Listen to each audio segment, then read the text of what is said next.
அனைவருக்கும் வணக்கம் நண்பர்களே. நான் உங்கள் தம்புரான் ரிஷபானந்தர். 3/9/2024 அருமையான ஒரு ஆவணி மாதம் 18ஆம் நாள் செவ்வாய்க்கிழமை வந்திருக்கிறது. செவ்வாய்க்கிழமை முருகப்பெருமானை போய் சிக்கனை பிடியுங்கள் சிங்கார வேலவனை, வாழ்க்கை மகிழ்ச்சியாக இருக்கும். முருகப்பெருமான்கிட்ட போய் என்ன வேணுமோ கேளுங்க, என்ன வேணுமோ மனமாற கேளுங்க. காலையில் எந்திரிச்சு நின்று அப்படியே வானத்தில் காலையில் எழுந்து வரக்கூடிய சூரியனை பார்த்து முருகப்பெருமானாக நினைத்து வழிபடுங்கள். வாழ்க்கை வளமாக இருக்கும். என்னால் கோயிலுக்கு போக முடியலையே, நான் எனக்கு டைட் ஷெட்யூலில் இருக்கேன், நான் வேலைக்கு போகணும் அப்படின்னா கூட காலையில் எந்திரிச்சு முருகனை நினச்சி ஒரு 5 நிமிஷம் நீங்கள் வேல் மாறல் படிங்க. அதே போல் வேல் மாறல் கேளுங்க. கந்த சஷ்டி கவசம், கந்த குரு கவசம் இதெல்லாம் போட்டு கேளுங்க. செவ்வாய்க்கிழமை விரிவாய் செவ்வாய் விருந்து கொண்டே இருக்கும். முருகப்பெருமான் உங்களுக்கு அருள்பாலித்து கொண்டே இருப்பார். அருமையான ஒரு தினம். வாங்க, திதி யோகம் கரணம் நாள் நட்சத்திரம் என்ன சொல்கிறது பஞ்சாங்கம் பார்ப்போம். காலை 7:59 வரைக்கும் அமாவாசை இருக்குது. அதன் பிறகுதான் பிரதமை திதி, வளர்பிறை பிரதமை திதி. அதிகாலை 1:50 வரைக்குமே மகம் நிறைவு பெறுகிறது. அதன் பின்பு நாள் முழுவதும் பூரம் நட்சத்திரம் இருக்கிறது. இரவு 8:01 வரைக்கும் சித்தம் நாமயோகம். சித்தம் நாமயோகத்துக்கு யோகாதிபதி நட்சத்திரம் அஸ்வினி, யோகாதிபதி கேது, அவயோக நட்சத்திரம் சுவாதி, அவயோகி ராகு. அதன் பின்பு சாத்தியம் நாமயோகம் இருக்கிறது. சாத்தியம் நாமயோகத்துக்கு யோகாதிபதி நட்சத்திரம் பரணி, யோகாதிபதி சுக்கிரன், அவயோக நட்சத்திரம் விசாகம், அவயோகி குரு. காலை 7:59 வரைக்கும் நாகவங்கரணம் விஷராகு. அதன் பின்பு இரவு 8:54 வரைக்கும் கிம்சுகுணம் கரணம் புதன். அதன் பின்பு பவகரணம் செவ்வாய். கிம்சுகுணம் கரணம் மருந்து எடுத்துக்கொள்வதற்கு அருமையான ஒரு நாள். நீங்கள் ஏதாவது மருந்து எடுத்துக்கணும், மருத்துவரை அணுகணும் அப்படின்னு நினச்சிங்கன்னா கிம்சுகுணம் கரணத்தில் போங்க. விருந்தும் மருந்தும் 3 நாள். கிம்சுகுணத்தில் நீங்கள் மருந்து எடுத்துக்கொண்டால் உங்கள் நோய் விரைவில் குணமடையும். அதனால தான் நம்மளால் விருந்தும் மருந்து 3 நாள் சொன்னால், கிம்ஸ் சுகுணத்தில் விருந்துக்கு போனால் 3 நாளில் திரும்பி வந்துடலாம். கிம்ஸ் சுகுணத்தில் மருந்து எடுத்துக்கொண்டால் நோய் 3 நாட்கள் குணமாயிடும். அது அன்னைக்கு அவங்க சொன்னது வேறு மருந்து. இன்றைக்கே எனக்கு 3 நாளில் குணமாகலாம் என்கிட்ட போக முடியலாம் கேட்கக்கூடாது, சரிங்களா? ஆனால் சீக்கிரமாக குணமாயிரும். அது கிம்ஸ் சுகுணத்தோட வேல்யூ. எதை ஸ்டார்ட் பண்ணிங்கனாலும் 3 நாளில் நிறைவுக்கு வந்துடும்.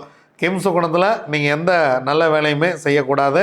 அதனால் நீங்கள் மருந்து எடுத்துக்கொள்வது, மருத்துவரை சந்திப்பது, இந்த மாதிரியான விஷயங்களை மேற்கொள்ளுங்கள். வாழ்க்கை வளமாக இருக்கும். வாங்க, 27 நட்சத்திரங்களுக்கு உண்டான பஞ்சபட்சி ராசி பலன்கள் எப்படி இருக்கிறது அப்படிங்கிறத பார்ப்போம்.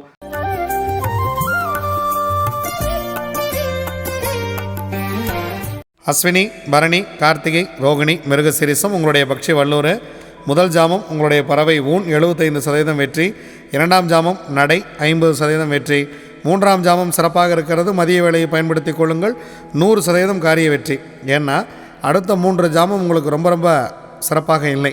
அதனால் முக்கியமான வேலை இருந்துச்சுன்னா இந்த நேரத்தில் பிளான் பண்ணிக்கிறது ரொம்ப ரொம்ப சிறப்பு. 4ஆம் ஜாமம் துயில் 25% வெற்றி. 5ஆம் ஜாமம் 6ஆம் ஜாமம் பறவை சிறப்பாக இல்லை. 7ஆம் ஜாமம் நடை 50% காரிய வெற்றி. 8ஆம் ஜாமம் துயில் 25% காரிய வெற்றி. 9ஆம் ஜாமம் ஊன் 75% காரிய வெற்றி. 10ஆம் ஜாமம் அரசு 100% காரிய வெற்றி. பிரம்ம முகூர்த்தம் மிக மிக சிறப்பாக இருக்கிறது. திருவாதிரை, புனர்பூசம், பூசம், ஆயில்யம், மகம், பூரம் உங்களுடைய பக்ஷி ஆந்தை. முதல் ஜாமம் நடை 50% வெற்றி. 2ஆம் ஜாமம் சிறப்பாக இருக்கிறது. முக்கியமான வேலை இருந்தால் இந்த நாளை பிளான் பண்ணிக்கங்க. அடுத்து உங்களுக்கு 2 ஜாமம் சிறப்பாக இல்லை. 2ஆம் ஜாமம் அரசு 100% வெற்றி. 3ஆம் ஜாமம் 4ஆம் ஜாமம் இரண்டும் சிறப்பாக இல்லை. 5ஆம் ஜாமம் ஊன் 75% வெற்றி. 6ஆம் ஜாமம் அரசு 100% வெற்றி. 7ஆம் ஜாமம் உங்கள் பறவை சிறப்பாக இல்லை. 8ஆம் ஜாமம் நடை 50% வெற்றி. 9ஆம் ஜாமம் துயில் 25% வெற்றி. 10ஆம் ஜாமம் பிரம்ம முகூர்த்தம் ஊன் 75% வெற்றி. உங்களுக்கு ஊன் சிறப்பாகவே இருக்கிறது. உத்திரம், அஸ்தம், சித்திரை, சுவாதி, விசாகம் உங்களுடைய பக்ஷி காகம். முதல் ஜாமம் மிக சிறப்பாக துவங்குகிறது. அடுத்த 2 ஜாமம் சிறப்பாக இல்லை. முதல் ஜாமம் ரொம்ப சிறப்பாக துவங்குகிறது. அரசு வேலையில் துவங்குகிறது. எடுக்கக்கூடிய காரியம் 100% வெற்றி. 2ஆம் ஜாமம் 3ஆம் ஜாமம் சிறப்பாக இல்லை.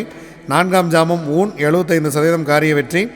5ஆம் ஜாமம் நடை 50% வெற்றி. 6ஆம் ஜாமம் ஊன் 75% வெற்றி. 7ஆம் ஜாமம் அரசு 100% காரிய வெற்றி. 8ஆம் ஜாமம் பறவை சிறப்பாக இல்லை. 9ஆம் ஜாமம் நடை 50% வெற்றி. 10ஆம் ஜாமம் பிரம்ம முகூர்த்தம் உங்களுடைய பறவை துயில் முக்கியமான வேலைகள் இருந்தால் தவிர்த்துருங்க. நம்ம தொடர்ந்து சொல்லிகிட்டு இருக்கோம், இந்த அதிகாலை நேரத்தில் இந்த பறவை துயிலில் இருக்கும்போது நீங்கள் டிரைவிங் சம்மந்தமான வேலைகளை வச்சுக்காதீங்க. ஏன்னா மற்ற வேலைகள் கூட முன்ன பின்ன இருந்தால் பரவாயில்ல, டிரைவிங் சம்மந்தமான வேலை இருந்தால் 100% இந்த நேரத்தில் தவிர்த்து விடுங்கள். அனுஷம், கேட்டை, மூலம், பூராடம், உத்திராடம் உங்களுடைய பட்சி கோழி படுபட்சி. முக்கியமான வேலைகள் இருந்தால் அடுத்த நாள் பார்த்துக்கலாம். நீங்கள் புதிதாக ஏதேனும் தூங்குவதாக இருந்தால் மட்டும் இந்த படுபட்சி நாட்களில் செய்ய வேண்டாம். மற்றபடி அன்றாட கடமைகளை செய்து வாருங்கள், ஒன்றும் தவறில்லை. இறை வழிபாட்டை அதிகமாக மேற்கொள்ளுங்கள், இறைவனை அடிக்கடி நினைத்து கொள்ளுங்கள், இறை நாமத்தை ஜபித்தபடியே இருங்கள், வாழ்க்கை மிக மகிழ்ச்சியாக இருக்கும். திருவோணம், அவிட்டம், சதயம், பூரட்டாதி, உத்திரட்டாதி, ரேவதி உங்களுடைய பக்ஷி மயில். முதல் ஜாமம் உங்களுக்கு சிறப்பாக இல்லை, இறை வழிபாட்டோடு தூங்குங்கள் இந்த பொன்னான காலை வேளையை. இரண்டாம் ஜாமம் ஊன் 75% வெற்றி. மூன்றாம் ஜாமம் நடை 50% வெற்றி. நான்காம் ஜாமம் இந்த மதிய வேளை சிறப்பாக இருக்கிறது, 100% காரிய வெற்றி. ஐந்தாம் ஜாமம் துயில் 25% வெற்றி. ஆறாம் ஜாமம் நடை 50% வெற்றி. ஏழாம் ஜாமம் துயில் 25% வெற்றி. எட்டாம் ஜாமம் ஊன் 75% வெற்றி. ஒன்பதாம் ஜாமம் அரசு 100% வெற்றி. 10ஆம் ஜாமம் பிரம்ம முகூர்த்தம் சிறப்பாக இல்லை. அதிகாலை வேளையில் ஏதேனும் தூங்குவதாக இருந்தால் கொஞ்சம் அரசு வேலையிலேயே தூங்கிவிடுங்கள், அது மிக மிக உங்களுக்கு நன்மை தரக்கூடிய விஷயமாக இருக்கும். நாம் தொடர்ந்து பயணிப்போம். நன்றி, வணக்கம். நான் உங்கள் தம்புரான் ரிஷபானந்தர்.